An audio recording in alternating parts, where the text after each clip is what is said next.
नमस्कार, मी विशाल परदेशी. शिवरायांचे 8वे रूप, शिवरायांचा 8वा प्रताप असं काय आपण म्हणतो, कारण तो आपला अभिमान आहे. महाराष्ट्र घडवण्यामध्ये, महाराष्ट्राची बांधणी करण्यामध्ये छत्रपतींचा फार मोठा हात आहे. अगदी दिल्लीच्या तख्तापर्यंत धडक दिलेली आहे आपण. आणि या सगळ्या याच्यामध्ये महाराजांना जेव्हा जेव्हा आपण जाणून घेण्याचा प्रयत्न करतो, छत्रपतींना जाणून घेण्याचा प्रयत्न करतो, तेव्हा ते कायम आपल्याला नव्याने सापडतात. महाराजांची आणखीन एक वेगळी बाजू म्हणजे स्वराज्य स्थापनेबरोबर त्यांची अर्थनीती, त्यांचं व्यापारविषयक धोरण. महाराजांच्या शिवराज्याभिषेक सोहळ्याला 347 वर्ष पूर्ण झालेली आहेत आणि 348वे वर्ष आपण जे ते साजरं करतो. आणि त्याच अनुषंगाने आज आपण खरं तर जाणून घेणार आहोत कसं होतं त्यांचं स्वराज्याचं चलन.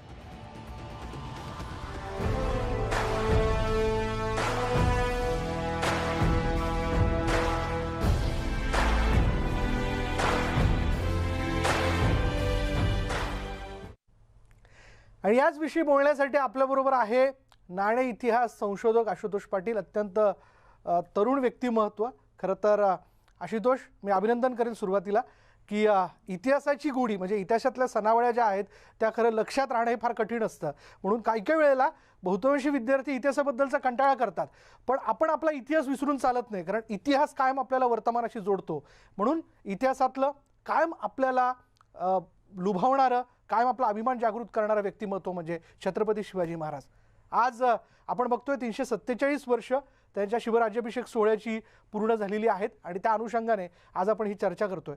पण जेव्हा स्वराज्याची निर्मिती या शिवराज्याभिषेक सोहळ्याच्या दिवशी त्यांनी केली, तेव्हा त्यांनी सगळ्यात महत्त्वाची गोष्ट म्हणजे की सगळं काही नियोजन त्यांनी करून ठेवलेलं होतं.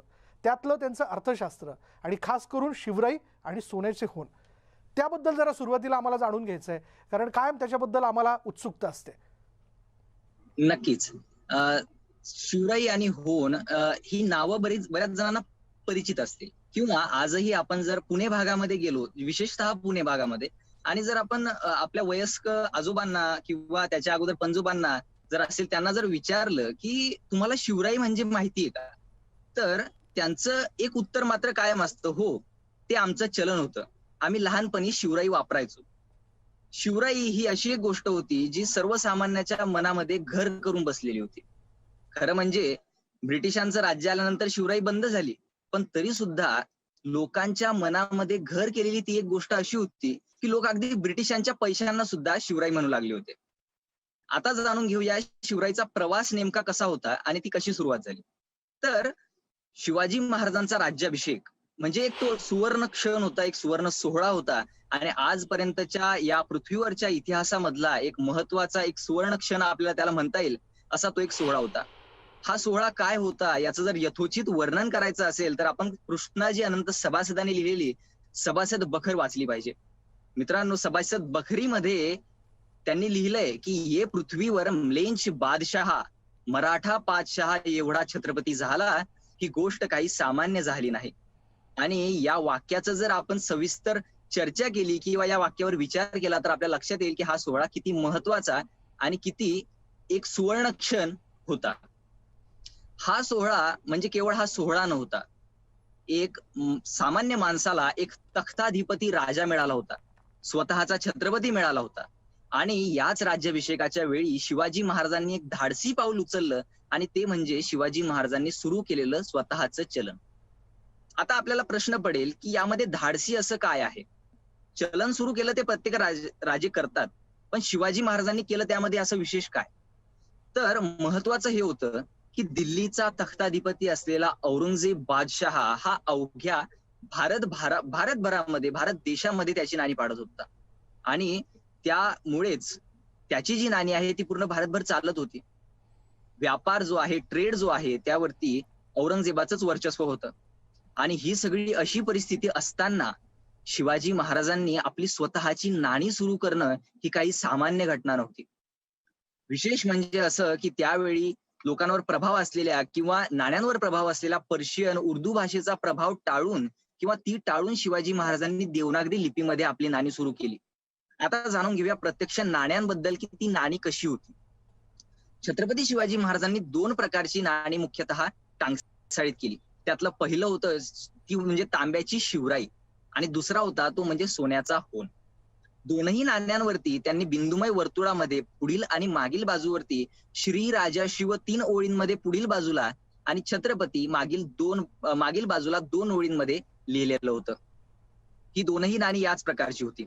शिवाजी महाराजांची जी शिवराई आहे त्या शिवराईचं वजन साधारणतः 11 ते 13 ग्राम मध्ये आपल्याला पाहायला मिळतं. आणि जो होन आहे त्याचं वजन आपल्याला 2.8 ग्रामच्या सुमारास पाहायला मिळतं. शिवराई जी आहे, शिवराई शिवाजी महाराजांनी टांगसाळीत केली, त्यानंतरही काही काळ शिवराई चालली, त्यामध्ये योग्य ते बदल त्यावेळी होत होते. आणि अशा पद्धतीची ही 2 नाणी आपल्याला पाहायला मिळतात आजही. पण आशुतोष, यामध्ये मला विचारायचं आहे की आपण सांगितल्याप्रमाणे सोन्याची म्हणजे साधारण सोन्याचे शिवराई होन आणि तांब्याची नाणी असे दोन चलन त्यांनी समोर आणले होते. बरं, तांब्याची जी नाणी आहेत ती मिळतात खरं म्हणजे किंवा बघायला मिळतात, तुमच्याकडे ती आहेत. मग सोन्याचे होन एवढं दुर्लभ होण्याचं कारण काय? आता त्यामध्ये आपल्याला तसा विचार करताना 2-3 ऍस्पेक्टने विचार करावा लागतो. तांब्याची शिवराई जी आहे हे सर्वसामान्याचं चलन होतं. प्रत्येक सामान्य माणूस मध्ययुगीन भारतामध्ये ही नाणी वापरत होता. म्हणजे अगदी 19व्या शतकापर्यंत तांब्याची शिवराई ही चालू होती. छत्रपती नंतरच्या राजांनी शिवराई टांगसाळीत केली आणि ती चालवली. पण सोन्याच्या शिवराई होण्याचा विचार करताना मात्र आपल्याला वेगळ्या पद्धतीने विचार करायला लागतो. त्यामधलं पहिलं असं आहे की त्या काळचा आर्थिक स्थितीचा विचार करता शिवाजी महाराजांच्या राज्याभिषेक सोहळ्याचा एकूण खर्च झाला होता 1,42,00,000. ही काही थोडी रक्कम नव्हती, ही खूप मोठी रक्कम होती. आणि महाराजांनी एवढा खर्च राज्याभिषेकाच्या वेळी केला. आता त्यामध्ये जे आहे महत्वाचं आपल्याला पाहायला पाहिजे ते म्हणजे त्या काळी चालत असणारी चलनं कोणती होती. त्यावेळी मोहर चलनात होती. मोहर हे नाव आपल्याला बऱ्याच जणांना परिचित आहे. मोहर म्हणजे काय तर सोन्याचं नाणं. जे मुघल सोन्याचं नाणं जे पाडत होते त्याला मोहर असं म्हटलं जायचं. आणि या मोहरेचं वजन असायचं 11.5 ग्राम सोनं. आता यावेळी आपल्याला विचार असा करायला लागतो की जर समजा एक नाणं बाजारात चालतं आहे ते 11.5 ग्राम सोन्याचं आहे आणि शिवाजी महाराजांनी त्यांचा होन जो टांगसाळीत केला तो होता 2.7-2.8 ग्रामचा. तर म्हणजे ही ट्रेड मधली कॉम्पिटिशन होती. आणि यामध्ये मग प्रश्न असा उपस्थित होतो की या कॉम्पिटिशन मध्ये शिवराई होन टिकला का नाही टिकला. काही अभ्यासक असं मत मांडतात की शिवाजी महाराजांचा जो शिवराई होन होता हा या स्पर्धेमध्ये काही प्रमाणामध्ये मागे पडला असावा. पण तसं काही मानावंच असं काही कारण नाही. तसा ठोस पुरावाही आपल्याकडे आजपर्यंत उपलब्ध झालेला नाही. पण त्यामध्ये आणखीही ऍस्पेक्ट असे आहेत की कालांतराने तो होन वितळवला गेला असंही काही अभ्यासक मत मांडतात. आणि काही अभ्यासकांच्या मते तो अगदी थोड्याच प्रमाणात टांगसाळीत केला गेला असावा किंवा टंकित केला गेला असावा, म्हणून आज तो कमी प्रमाणात आपल्याकडे उपलब्ध आहे. बरं, म्हणजे किती कालावधीपर्यंत महाराजांनी निर्माण केलेलं हे चलन खरं तर स्वराज्याच्या प्रदेशात व्यापारासाठी होतं आणि ब्रिटिशांनी ते चलन बंद करण्याचा काही प्रयत्न केला होता का? आता ज्यावेळी शिवाजी महाराजांनी 1674ला शिवराई टंकित केली तर खरं म्हणजे हा धाडसी निर्णय असून सुद्धा लोकांनी ते स्वीकारलं आणि लोकांच्या मनामध्ये शिवराई घर करून राहिली. त्यांनी 1674ला सुरू केली त्यांची शिवराई आणि होन. आणि मग त्यानंतर पूर्ण जो प्रदेश होता स्वराज्याचा त्यामध्ये ही नाणी चालत होती. त्या पलीकडेही गेली असतील पण त्याचे आपल्याला काही पुरावे नाहीत. पण तरी सुद्धा महाराष्ट्राच्या प्रत्येक भागामध्ये आज आपल्याला शिवराई बऱ्या प्रमाणामध्ये मिळते आणि पुणे भागामध्ये मोठ्या प्रमाणात मिळते. आता ज्यावेळी आपण त्यांच्या नंतरचा विचार करतो, छत्रपती शिवाजी महाराजांनंतर छत्रपती संभाजी महाराजांनी स्वतःची नाणी टांगसाळीत केली होती. त्यानंतर छत्रपती राजाराम महाराजांनी स्वतःची नाणी टंकित केली होती.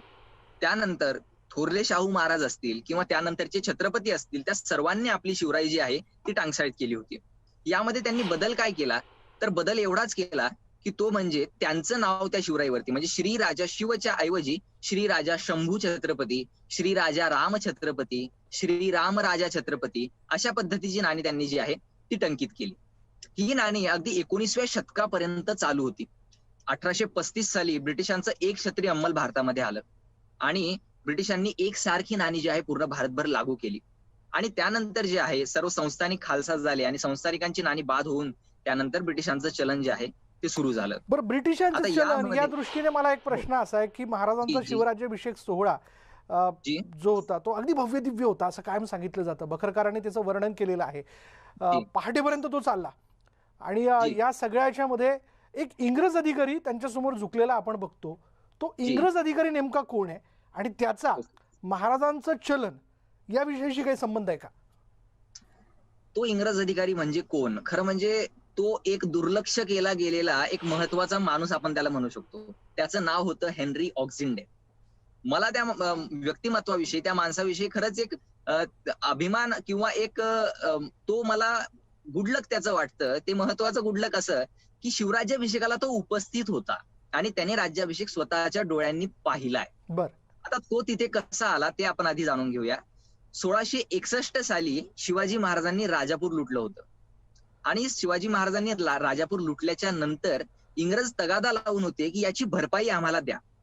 इंग्रजांनी अनेक जे आहेत त्यांचे वकील शिवाजी महाराजांकडे पाठवले की याची भरपाई द्या, पण महाराज काही ऐकायला तयार नव्हते. मग त्यावेळी त्यांनी खूप कंटाळले आणि म्हटले की हेनरी ऑक्झिंडन तू महाराजांकडे जा आणि प्रयत्न कर की आपल्या मागण्या पूर्ण होतात का, आपला तह जो आहे तो पूर्ण होतो का. मग हेनरी ऑक्झिंडन ज्यावेळी गडावर गेला त्याचे पहिला आपल्याला रेफरन्स हेनरीचा मिळतो तो म्हणजे 6 मार्च 1674 ला. 6 जूनला राज्याभिषेक होता आणि त्याच्या 2 महिने अगोदर बरोबर 6 मार्चच्या एका पत्रामध्ये आपल्याला उल्लेख असा मिळतो, तो म्हणजे नारायण शेणवी जो आहे तो लिहितो किंवा तो इंग्रजांना सांगितलेला आहे त्याने की हे बघा तुम्ही आता महाराजांकडे वकील पाठवा. महाराज आता मला वाटतंय की महाराज आपल्या मागण्या मान्य करू शकतात. आता या मागण्या काय होत्या तर या 20 मागण्या होत्या यांच्यामध्ये. जो भरपाई जी हवी होती ती तर हवीच होती, पण त्याच्या व्यतिरिक्त 20 मागण्या होत्या. त्या 20 मागण्यांमधली 19वी मागणी अशी होती ती म्हणजे इंग्रजी शिक्क्याचे रुपये, पैसे वा मोरा या शिवाजी महाराजांच्या राज्यामध्ये चालावे. आता महाराज खरं म्हणजे दूरदृष्टीचे होते. त्यांचा दूरदृष्टिकोन हा फार जास्त महत्वाचा मुद्दा आहे. आपल्याला अभ्यासला पाहिजे. त्यांचं अर्थशास्त्र अभ्यासलं पाहिजे. त्यावेळी महाराजांनी त्याला स्पष्टपणे सांगितलं होतं की हेनरी तुमचे इंग्रजी शिक्क्याचे रुपये वा पैसे वा मोरा आमच्या मुलकात चालणार नाहीत. महाराजांचा दूरदृष्टिकोन यातून आपल्याला दिसतो आणि खरं म्हणजे तो फक्त या मागण्या पूर्ण करून घ्यायला रायगडावरती उपस्थित होता राज्याभिषेकाला. पण ज्यावेळी तो आला त्यावेळी त्यांनी बरंच काही राज्याभिषेकाचं यथोचित वर्णन जे आहे ते त्यांनी करून ठेवलंय, कारण महाराजांची आणि त्याची भेटही प्रत्यक्ष झालेली आहे आणि त्यांनी राज्याभिषेकही स्वतः पाहिलाय. आता तो जी नाणी म्हणत होता की कोणत्या नाण्यांबद्दल यांनी मागणी केलेली होती तर तो होता इंग्रजांचा कॉपरून. कॉपरून हे पैसा परिमाणाचं नाणं आहे जे की मुंबईला टंकित करण्यात येत होतं. ब्रिटिशांनी स्वतःचं नाणं जे आहे ते त्यांनी सुरू केलेलं होतं आणि त्यांचा असा मानस होता की ते नाणं हे शिवाजी महाराजांच्या राज्यामध्ये चाललं पाहिजे. आणि महाराजांनी बरोबर आपली शक्ती वापरून, आपली युक्ती वापरून त्यांनी ती मागणी नाकारली होती आणि बाकी 19 मागण्या ज्या आहेत त्यांनी पूर्ण केल्या होत्या. अच्छा, आपल्याला आणखीन बोलायचं खरं तर आशुतोष, हेनरी ऑक्झिंडन हा जो विषय खरं तर तू पुढे आणलेला आहे. कायम आपण बघतो की त्या शिवराज्याभिषेक सोहळ्यामध्ये असं म्हटलं जातं की अरे इंग्रज देखील महाराजांसमोर झुकले होते. हो, निश्चितपणे ते झुकले होते, महाराजांनी त्यांना झुकवलं होतं. पण हा अधिकारी काही दिवस त्या रायगडावरती देखील मुक्कामी होता. त्याच्या डायरीत तिने काही महत्त्वाच्या नोंदी केल्या होत्या आणि मित्रांनो ही डायरी जी आहे त्यातले संदर्भ स्वतः आशुतोषने मिळवलेले ते आपल्याला जाणून घ्यायचे आहेत. त्यातनं त्याच्या दृष्टिकोनातनं महाराज त्याला कसे दिसले ते आपल्याला बघायचे. घेऊयात एक ब्रेक नंतर ही चर्चा अशी सुरू राहील. पहा फक्त न्यूज 18 लोकमत.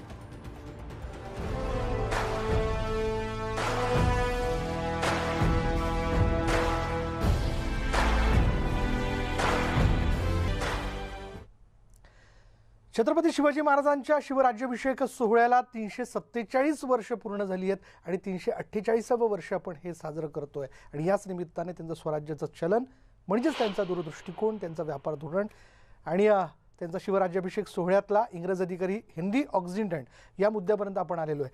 हेनरी त्याच्या डायरीमध्ये काय म्हणतो आशुतोष? हेनरी हा काही गडावरती आमंत्रित नव्हता हे मी पूर्वी सांगितलं की तो त्याच्या मागण्या पूर्ण करून घ्यायला आलेला होता. आता ज्यावेळी तो गडावरती येणार होता तर त्यावेळी अगोदरच हे त्याला माहिती होतं की शिवाजी महाराजांचा राज्याभिषेक आहे, पण तो एवढा भव्य असेल किंवा तो गड कसा आहे याबद्दल त्याला मात्र काही कल्पना नव्हती. आणि म्हणूनच तो मुंबईवरून निघाला आणि रायगडच्या पायथ्याशी असलेला पाचाडला पोहोचला. पाचाडला पोहोचल्यानंतर त्याची आणि निराजीरावजींची भेट झाली. निराजीरावजी आणि त्याची भेट झाल्यानंतर त्यांनी निराजीरावजींना एक अंगठी दिल्याचं तो त्याच्या डायरीमध्ये नमूद करतो की मी निराजीरावजींना एक अंगठी भेट म्हणून दिली होती. त्यांनी ती अंगठी भेट म्हणून दिली आणि लगेच 2 दिवसानंतर ते गडावर गेले. म्हणजे 28 मे रोजी ते गडावरती गेले आणि गडावर गेल्यावर महाराजांची आणि त्याची अगोदर एकदा भेट झाली. भेट ज्यावेळी झाली त्यावेळी संभाजी महाराजांना आणि शिवाजी महाराजांना त्यांनी काही नजराणे पेश केले. तर त्यांनी त्याच्या डायरीमध्ये लिहिलंय की एकूण 2000 ₹690 जो आहे तो नजराणा त्यांनी शिवाजी महाराजांसाठी नेला होता.